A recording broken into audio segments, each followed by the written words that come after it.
Welcome to People Who Perform, the Real Estate Careers Podcast. Each episode will bring you conversations from business leaders and up-and-coming stars in the commercial real estate industry in Canada.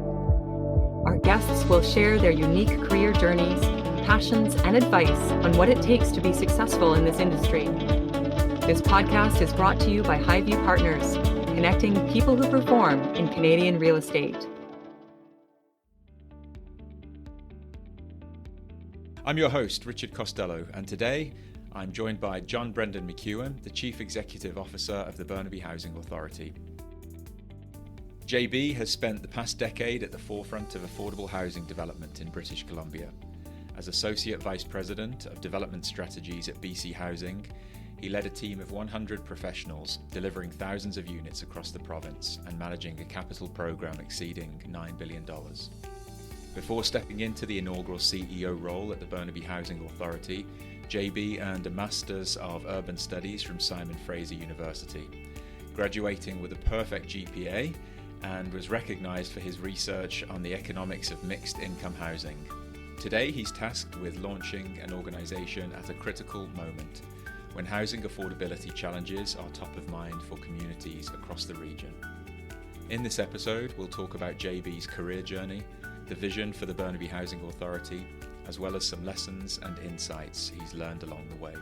JB, welcome to the Real Estate Careers Podcast. Thanks for joining us. Thanks, Richard. Thanks so much for having me. All right, so I've got this conversation kind of split up into three chapters. So the first, early influences and career journey. So let's start with your background. What originally inspired you to pursue a career in housing and urban development? I really had no idea what I wanted to do outside of high school. I was playing soccer competitively, and it was kind of my only focus. And I ended up getting a scholarship to a local university in Squamish called Quest University to play soccer there. And then going there and starting my university soccer career, I quickly realized that was going to be the peak of my soccer career.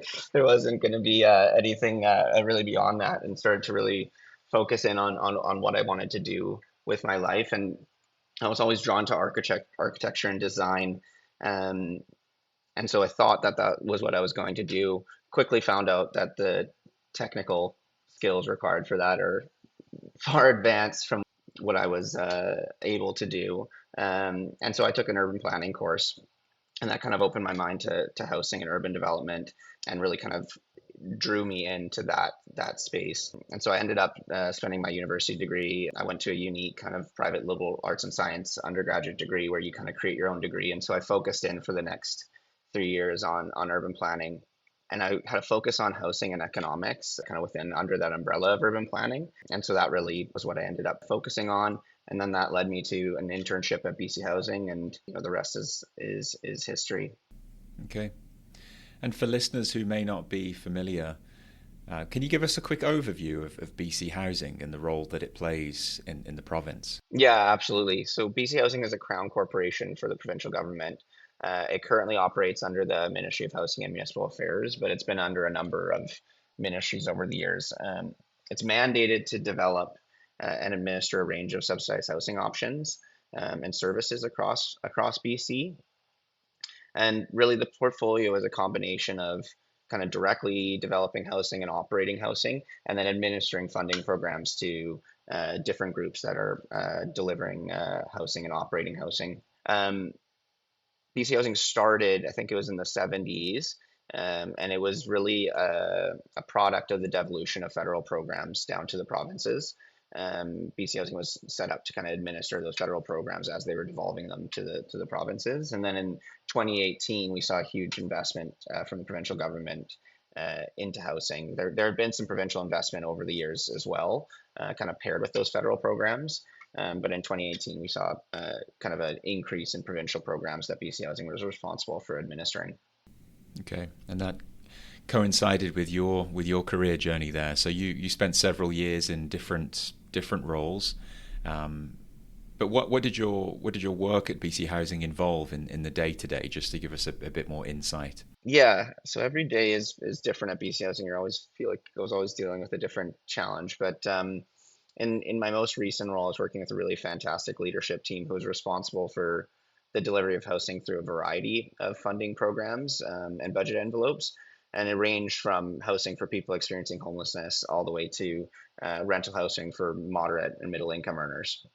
We had really quite ambitious targets we were working towards. So my day typically was focused on how I could best support the team in meeting those targets. And then if we needed changes to be more successful, working with our executive and the ministry on implementing those changes and getting buy-in on those changes. Yeah, I mean, if you're dealing with hundreds of projects, it's a lot to kind of keep track of. Like, if you had to name a couple of highlights or proudest accomplishments during your time there, what would they be? Yeah, man, there's so many. I think at a high level, my proudest accomplishment always came at the end of our fiscal year when you see how many units were completed across the province that we were involved with. In my years at BC Housing, I saw the completed units at the end of the year grow year over year. To when I left, I think we had approximately 5,000 housing units completed in that last fiscal year that I was there. You really can get it disconnected from that, but I found that seeing that number, that was always my proudest moment, and thinking about that's 5,000 homes for people who need homes. Yeah, that's amazing.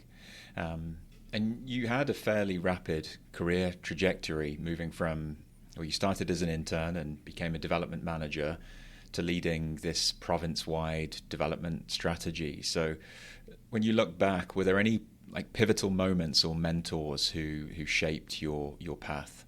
Yeah, many. I feel super fortunate to have had kind of great mentors who are willing to provide their time and energy and guidance to me and provide feedback. And I had mentors both within BC Housing and outside of BC Housing. I was given that advice early on from a mentor within BC Housing to make sure that I was also connecting with people outside of BC Housing. And I think that's actually been really helpful for me and my career trajectory. Um, and I think the biggest thing that I've taken away from my mentors over the years, and I continue to glean on them for feedback, is the ability to kind of balance creating space for people that are working around you and then providing direction in order to advance objectives of the company. I think it's really easy to kind of go too far in either direction. And so trying to find that balance has been something that's always top of mind for me in my leadership style. So I really aim to be collaborative and empowering, but also make sure that, clarity and decisions are being made effectively and as quickly as needed. So I've learned from the leaders and mentors in my life that really I feel like people do their best work when expectations are clear, roles are well defined, and tough decisions aren't deferred, but they're also empowered in their work and feel like it's a safe space to bring their ideas forward. So I'm constantly trying to balance that. Now, do you think there's an example that comes to mind of like that style and the impact that made, like when you think back? One piece of advice that I was given going into that last role was to always listen first. And so I've always taken that approach. And I think when I went into that last role, working with a really great leadership team who was really established. So I think taking that approach, that listen first approach, really allowed me to build trust within the team. And I think we got to a place of being able to make effective decisions because of that. Yeah, no, that's great. Okay, well, this is part two. I'm going to talk about the Burnaby Housing Authority and the vision and the opportunity. So in early May, you were appointed the inaugural CEO of the Burnaby Housing Authority. I guess, first of all, what was it about this opportunity that appealed to you? Yeah, it was a myriad of things, but I think in summary, I was drawn to building out a team and company from the ground up in an environment that I think the city and the board for the Burnaby Housing Authority has really set up for success. So that was really compelling to me. I think the city and the board has been really intentional about allowing the BHA to be a separate, lean entity that is nimble and efficient with a social mandate and purpose. They really want us to be able to make decisions effectively in a streamlined way. And they've capitalized the company with land and resources to make an impact quickly. And I think if done right in a financially sustainable way as well in the long run. So that impact and ability to make an impact kind of quickly and effectively is really what interests me about this role. And you mentioned a couple of things about the structure, but for any listeners who may not be aware, like what is unique about how the BHA has been set up and what its mandate is within the city of Burnaby? Yeah, so the BHA, it's a municipally owned private corporation established by the city of Burnaby, and what makes it unique, in my opinion, is while it's fully owned by the city, it operates as a separate legal entity with the flexibility to engage as it sees fit to deliver on its mandate. And the mandate is really to deliver affordable housing in the city of Burnaby and just rental housing in general, increase the supply of rental housing in general.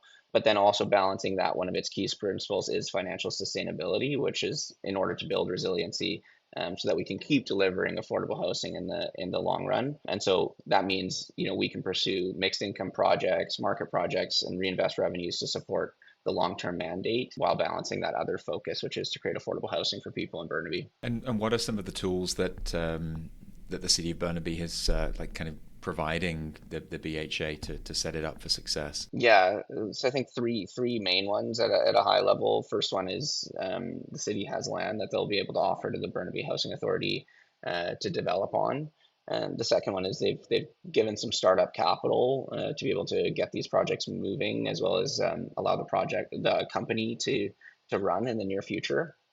And then the third one is that relationship between the city, so that we can, ideally get expedited approvals, a really efficient permitting process with the city of Burnaby in order to deliver housing faster. Well, you're 3 months in or around that point, but in terms of the vision for the organization over the next 5 to 10 years, how do you hope it will impact the community in the city of Burnaby? Yeah, I mean, I think we're really focused on getting housing underway and completed. So I think we're going to see kind of true on the ground impact of projects completed underway over the next 5 to 10 years, and that's where I want our team's focus to be. I really want to keep it really simple. We're there to deliver good quality, safe housing for people in a financially sustainable way. So some people might say that coming from a purely public sector background could make it challenging to operate with the mindset of a private developer. So how would you respond to that, JB? Like, what are the advantages of bringing that public sector perspective to this role as CEO? I think a few things. The first one is BC Housing works on a variety of different partnership projects. So I think one of the benefits of my experience there that I'll bring to this role is understanding how partnerships can look like with the public sector, with the nonprofit sector, with the private sector, because I've had experiences in all of those spaces, and I think there's a real ability to create win-wins with different partners on projects, and that'll be my focus with the BHA. I think the most successful projects I've worked on have been kind of public-private partnerships with BC Housing in the private sector. And then the second one is I'm fully aware of what I don't know, and my focus is on learning from and partnering with groups that are delivering housing most effectively. So we really want to partner across sectors to deliver homes and fill gaps. We don't want to dilute spaces that are already being serviced well. So our decision making will be driven by that. And so looking ahead, let's say the next 12 months, what plans do you have for growing the team? Assuming it's just you as CEO now, and what kind of culture are you looking to create at the BHA? Yeah, we're going to be a small but mighty team. We want to stay lean, especially at the start here. But I am looking on bringing on a few folks to help deliver our mandate, and I really want to bring on people who understand the mandate and the goal for the Burnaby Housing Authority, and aren't afraid to make decisions and bring forward ideas in the spirit of that mandate to make us more successful. So I really want to create an environment where people feel excited and empowered to be a part of what we're doing here. And we're doing this call online, and where are you? You're in your offices today, but tell us about the setup that you have so far. Yeah, absolutely. So we did a bunch when I started. I looked at a bunch of different office options, and the board had started to look at some options as well. And so we ended up landing on a co-working space just in Metrotown at Station Square here, which I think is going to be a great fit for us, just in terms of being able to be kind of surrounded by different businesses, also have a separate space with a lot of different common spaces, more of kind of a turnkey solution for where we're at as we grow our team. So we're here for the next year, and then we'll see where we end up from there. To what extent do you consider a company's values when making a career decision or choosing a business partner? The values that we embody at Highview Partners are integral to everything that we do. Be the best, do what's right, force for good, and enjoy the journey. Guide every step of our process and influence our actions and behaviors. This podcast series was inspired by the value, enjoy the journey. This means bringing people together, building meaningful relationships within our industry, and giving back to the communities that we care deeply about. For more information, please visit us at highviewpartners.ca. Maybe you can tell us a little bit more about the board and perhaps the folks on the board and your interactions with them and what the cadence of meetings with the city looks like, just to get a sense of how your world works. You've got your WeWork space. It's sort of separate to the city, but there's obviously a big connection to the city. So what's the environment like there? Yeah, totally. So as I mentioned, we're a separate company and we're governed by a board that was selected by the shareholder, which is the city. Our board has a combination of independent directors, 6 independent directors, 2 city councillors, and the mayor are currently on our board, as well as the city's CFO and deputy city manager is on our board as well.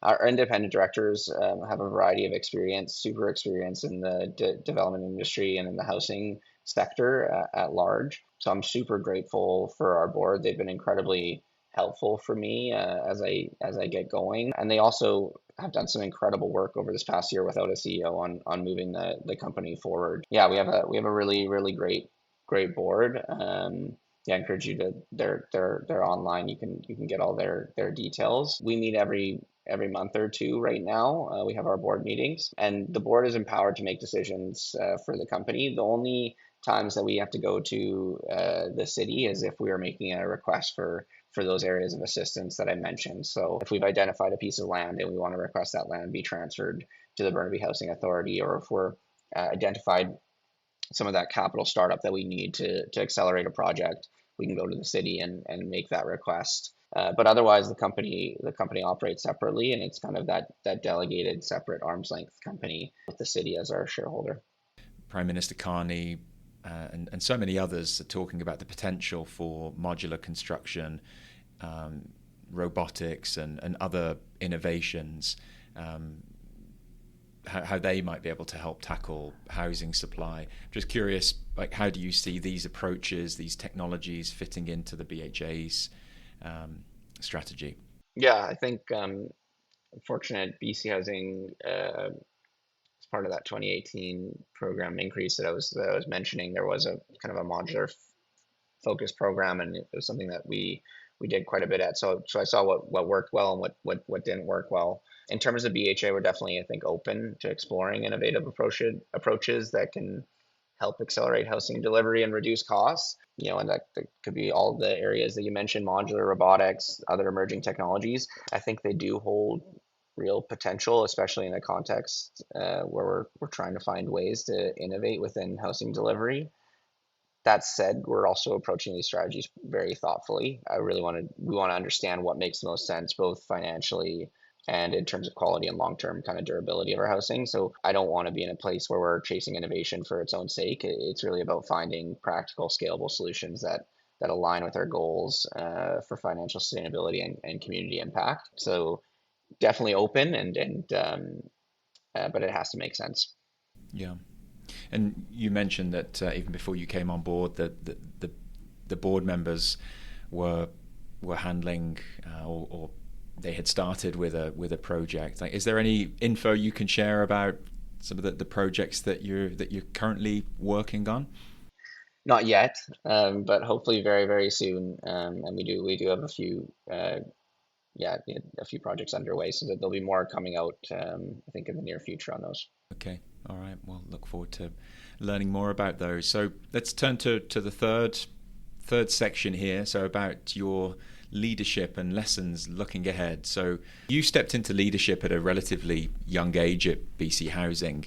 What has that experience been like, first of all, and were there any particular challenges you had to navigate as it relates to that? Yeah, there was lots of challenges. I think the big one though that I'd focus on is was more difficult for me was managing my own kind of internal stress. I think being exposed to those pressures early on can be a really huge opportunity. I'm super grateful for that opportunity, but it's also adding a different level of stress that you're not used to.